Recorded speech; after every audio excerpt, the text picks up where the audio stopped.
Assalamualaikum warahmatullahi wabarakatuh. Alhamdulillahirabbil alamin alladzi hadana li hadza wa ma kunna linahtadiya laula an hadanallah. Asyhadu an la ilaha illallah wahdahu la syarikalah wa asyhadu anna Muhammadan abduhu wa rasuluhu sallallahu alaihi wasallam la nabiyya ba'dah. Sahabat Rumi yang dirahmati oleh Allah Subhanahu wa taala dimanapun antum berada, semoga kita diberikan kesehatan jasmani dan rohani oleh Allah Subhanahu wa taala dengan berkah Sayyidina Muhammad sallallahu alaihi wasallam.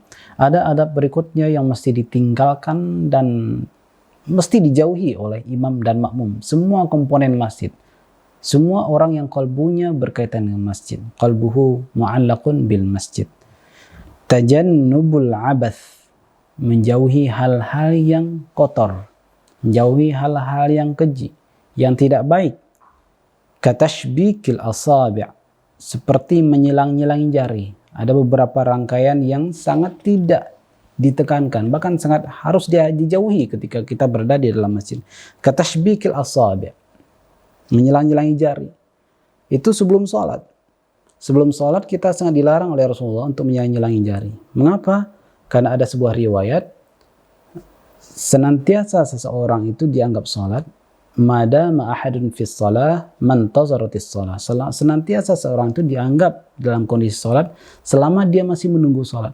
Maka kita dalam proses menunggu iqamah, khusyuk berzikir, membaca doa, itu sudah dianggap kita itu pra salat dan seakan-akan itu sudah bagian dari salat. Maka tidak boleh lagi kita menggunakan menyilang-nyilangi jari. Sebagaimana di dalam sholat kita tidak boleh lagi menyilang-nyilangi jari. Itulah hikmahnya mengapa kita dilarang untuk tashbik asabi', tashbik jari jemari seperti ini. Kemudian apalagi yang dilarang oleh Rasulullah kepada kita, yaitu al-khawdu fi ahaditsid dunya.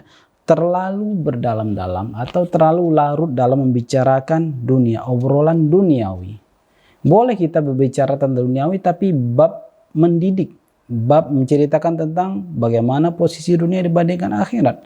Bukan untuk larut dalam dunia, apalagi sampai berdagang di masjid. Maka jadikanlah masjid tempat kita bermunajah, fokus kepada Allah Subhanahu wa taala, bukan untuk menjadikan fasilitas duniawi diri kita. Sahabat Rumi yang dirahmati Allah Subhanahu wa taala, bayangkan hanya persoalan menyilang-nyilangi jari saja dilarang oleh Rasulullah Sallallahu Alaihi Wasallam. Lain halnya kalau sudah selesai sholat. Kalau kita akan sholat dilarang, tapi kalau sudah selesai sholat tidak ada masalahnya karena Rasulullah Sallallahu Alaihi Wasallam sudah pernah melakukannya, menyilang-nyilangi jari seperti ini setelah sholat selesai dan meskipun beliau di dalam masjid. Hal seperti ini saja dilarang oleh Rasulullah. Apa poin berikutnya yang dilarang? Bagaimana dengan ghibah, namimah, membicarakan orang lain, bergunjing, wan namimah, mencari-cari kesalahan orang, wal qil wal qal, gosip, kata orang. Dan lebih dahsyat lagi apabila ini dilakukan oleh tokoh masyarakat, tokoh agama, orang yang berdiri, yang duduk di atas mimbar, orang yang membicarakan persoalan agama, tapi isinya adalah membicarakan aib-aib orang lain. Ada orang ini dan itu melakukan ini dan itu. Orangnya seperti ini, sifatnya seperti ini, betapa buruknya. Kita perhatikan kalangan habaib yang rabbani, habaib yang akhlaknya begitu tinggi. Kita lihat contoh seperti Habib Umar bin Hafiz. Tidak pernah menyebut inisial orang, tidak pernah menyebut si fulan begini-begini, tidak.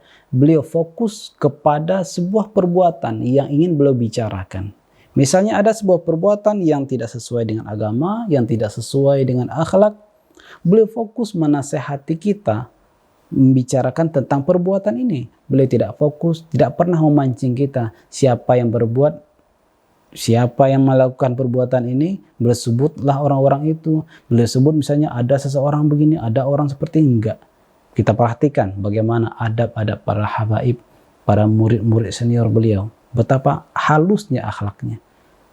Fokus saja kita kepada tema, fokus saja kepada inti permasalahan yang ingin dibicarakan. Tentang akhlakkah, akhlak baik atau akhlak buruk.